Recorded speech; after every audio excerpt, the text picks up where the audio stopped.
अस्सलाम वालेकुम जी। आप यूट्यूब चैनल शाकिर महमूद अवान देख रहे हैं। आज बड़ी अहम खबरें हैं आपके साथ शेयर करनी है। ख़ास तौर पर चीफ जस्टिस पाकिस्तान की तैनाती के बाद जो तब्दीलियाँ हो रही हैं, जो इस्लाहात हो रही हैं और जो अदलिया की साख मुतासिर हुई थी, उसको बहाल करने के लिए चीफ जस्टिस ऑफ पाकिस्तान की जानिब से अहम इकदाम किए गए हैं। रोस्टर आ चुका है। जजेस जो हैं वो जजेस जिनको नज़रअंदाज किया जा रहा था मुसलसल जस्टिस काजी फाइज ईसा की जानिब से, अब वो आपको रोस्टर्स में नज़र भी आएंगे। मुख्तलिफ बेंचेस की तश्कील हो चुकी है, उनके अंदर भी वो तमाम जजेस उनको शामिल कर दिया गया है।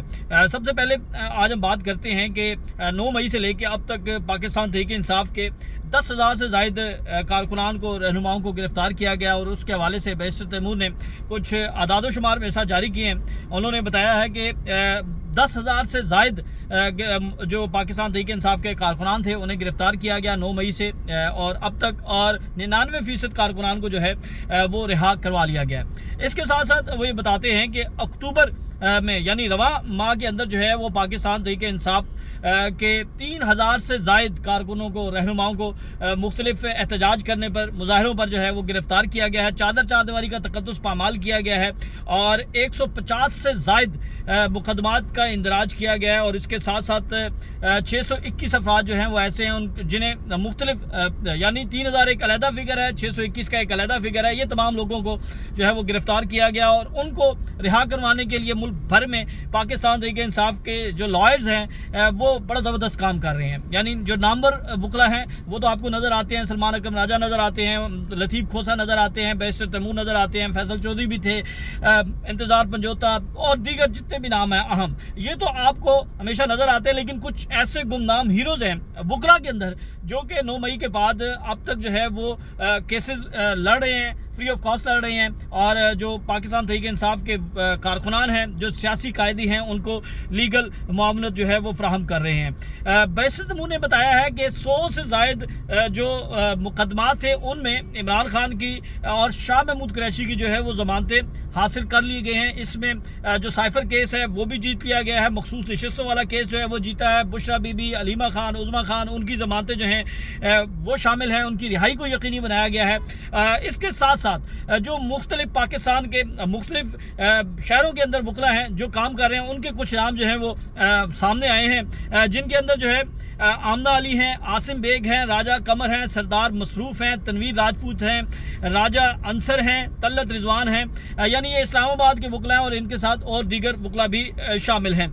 लाहौर में जो बताया गया है कि यूसुफ वाई, इरफान अलवी, राना मुदस्सिर, उमर, मारिया बलोच, सलमान शाहिद, परवेज़ इकबाल, उमवी, मराद मुरवत, अदनान जमील, हसन शाह, फायजा मुराद, अली अमार, महर फयाज, अहद अवान, खतीजा सिद्दीकी, यानी इनका तो मैं आई विटनेस हूँ इन तमाम वकला का कि ये हमें हर जगह पर नज़र आए हैं। और मलिक परवेज़ उमवी की बात करें तो इन्होंने तकरीबन 1,000 से ज़ायद कारकुनों को मुफ्त लीगल एड फ्राहम की है और किसी से कोई पैसा नहीं लिया। और इसके साथ ये दीगर जो लोग हैं, इरफान अलवी भी हैं, मारिया बलोच इनके साथ काम करती हैं, सलमान शाहिद काबिल ज़िक्र नाम है, महर फयाज जो हैं वो काबिल ज़िक्र नाम है, अहद अवान है।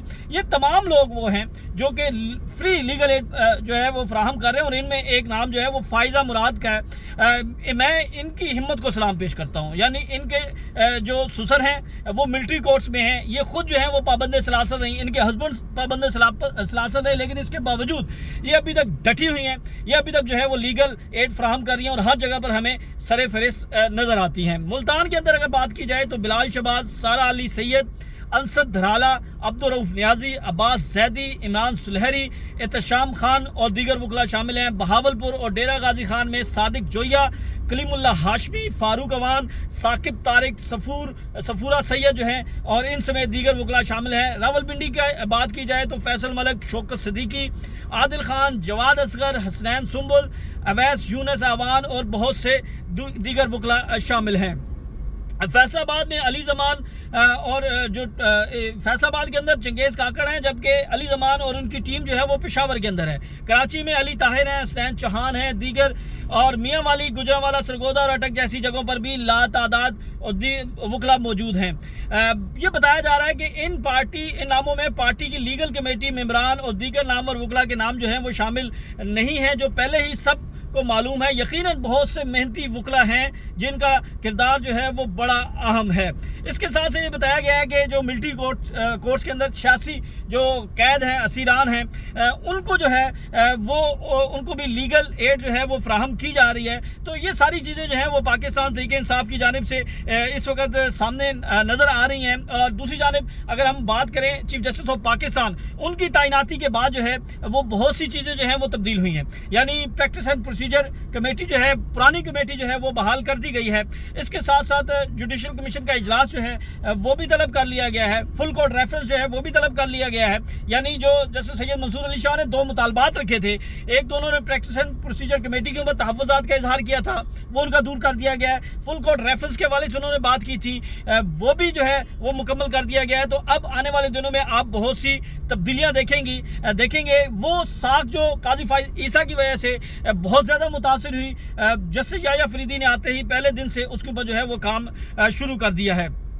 سپریم کورٹ میں ناظرین 26ویں آئینی ترمیم میں جو تیسری درخواست ہے وہ دائر ہو چکی ہے. یعنی ایک لاہور سے سپریم کورٹ رجسٹری سے دائر ہوئی, شاہد رانا, افراسیاب خٹک, اور پھر ایک اور درخواست جو ہے وہ دائر کر دی گئی ہے جس میں یہ موقف اختیار کیا گیا ہے کہ جو 26ویں آئینی ترمیم ہے اس کو معطل کیا جائے, کل عدم قرار دیا جائے. تو اس حوالے سے اب یہ دیکھنا ہے کہ سپریم کورٹ کی پریکٹس اینڈ پروسیجر کمیٹی کون سا بینچ بناتی ہے اس کے اوپر, یہ بڑا اہم ہے. میں یہ سمجھتا ہوں کہ اس کے اوپر جو ہے وہ فل کورٹ ریفرنس یعنی سپریم کورٹ کے تمام ججز کو بٹھانا چاہیے اور اس کے اوپر یہ فیصلہ کرنا چاہیے کیا یہ ترمیم آئین اور قانون کے مطابق کی گئی. بڑے اہم نکات ہیں. یعنی نامکمل ایوان کے ساتھ یہ ترمیم جو ہے وہ پیش کی گئی. سینٹ کا ایوان نامکمل تھا, پشاور کے جو سینیٹرز ہیں جو پنجاب کے پی اسمبلی سے آنے تھے وہ اس کے اندر شامل نہیں ہیں. قومی اسمبلی کی بات کی جائے تو مخصوص نشستوں کی تعداد جو ہے وہ اس کے اندر شامل نہیں ہے. تو یہ بڑے اہم نکات ہیں کہ نامکمل ایوان کے ساتھ کیسے یہ ترمیم منظور کی جا سکتی تھی, اور اگر منظور کی گئی ہے تو اس کے اندر جو خدشات ہیں ان کو مد نظر رکھنا چاہیے. کیا یہ ترمیم آئین اور قانون کے مطابق ہے؟ ان میں سے بہت سے ایسے لوگ ہیں, یعنی پاکستان تحریک انصاف نے 200 درخواستیں ایسی دائر کی ہیں جن کے اوپر جو ہے وہ انتخابات کی عذرداریاں ہیں. یعنی یہ کہا گیا ہے کہ ان حلقوں کے اندر جو ہے وہ صاف اور شفاف الیکشن نہیں ہوئے, اور یہ آپ کو بتانے کی ضرورت نہیں ہے, یہ ساری چیزیں جو ہیں وہ ریکارڈ پر موجود ہیں کہ صاف اور شفاف الیکشن جو ہیں وہ نہیں ہوئے. تو 200 درخواستیں جو ہیں وہ پینڈنگ ہیں. پھر اس کے بعد یہ ترمیم کر دی جاتی ہے, عدلیہ کہ جو ہیں وہ پر کاٹ دیے جاتے ہیں, عدلیہ کو جو ہے وہ بالکل ایک سائڈ پہ لگا دیا جاتا ہے. جس طرح چیف جسٹس کی تعیناتی, جس طرح ججز کی تعیناتی, جس طرح بینچ کی فارمولیشن, یہ ساری چیزیں جو ہیں یہ آپ کے سامنے ہیں. تو یہ چیف جسٹس آف پاکستان کے پاس کے اوپر جو ہے وہ بڑی اہم ذمہ داری ہے کہ اس ترمیم کے حوالے سے وہ کیا فیصلہ کرتے ہیں. Supreme court practice and procedure committee جو ہے وہ کیا فیصلہ کرتی ہے, یہ ہم کل دیکھیں گے. ناظرین, آخر میں اس وقت میں بات کرنا چاہوں گا فواد چودھری اور پاکستان تحریک انصاف کی جو سوشل میڈیا ٹیم ہے ان کے درمیان جو اس وقت ایک بحث شروع ہو چکی ہے, یا آپ یہ کہہ لیں کہ اس وقت جو ایک جنگ چل رہی ہے وہ بالکل کسی صورت بھی جو ہے وہ پاکستان تحریک انصاف کے لیے جو ہے وہ ٹھیک نہیں ہے. دیکھیں, فواد چودھری نے جو کیا, یہ فواد چودھری جو ہیں وہ ایک دباؤ کے اندر آئے اور انہوں نے عارضی طور پر انہوں نے وہاں سے راہ فرار اختیار کرنے کے لیے جو حکمت عملی اپلائی, پھر اس کے بعد انہیں 5 ماہ جو ہے وہ پابند سلاسل بھی رہنا پڑا. اسی طرح مسرت جمشید چیمہ ہے اور بہت سے لوگ ہیں جو پارٹی چھوڑ کر گئے. اب کچھ لوگوں کے لیے نرم گوشہ رکھا جا رہا ہے, کچھ لوگوں کے لیے راستے بند کیے جا رہے ہیں. لگ ایسے رہا ہے کہ کوئی یہ ذاتی لڑائی ہے. دیکھیں, یہ فیصلہ عمران خان نے کرنا ہے کہ کون پارٹی کے اندر رہے گا, کون پارٹی کے اندر نہیں رہے گا. تو اس وقت تک پاکستان تحریک انصاف کے ورکرز کو, پاکستان تحریک انصاف کی سوشل میڈیا ٹیم کو, پاکستان تحریک انصاف کی قیادت کو خاموشی اختیار کرنی چاہیے جب تک عمران خان کا کوئی فیصلہ نہیں آتا ہے. تو کل آپ کے ساتھ دوبارہ ملاقات ہوگی. کل تک کے لیے ہمیں اجازت دیں. اللہ حافظ.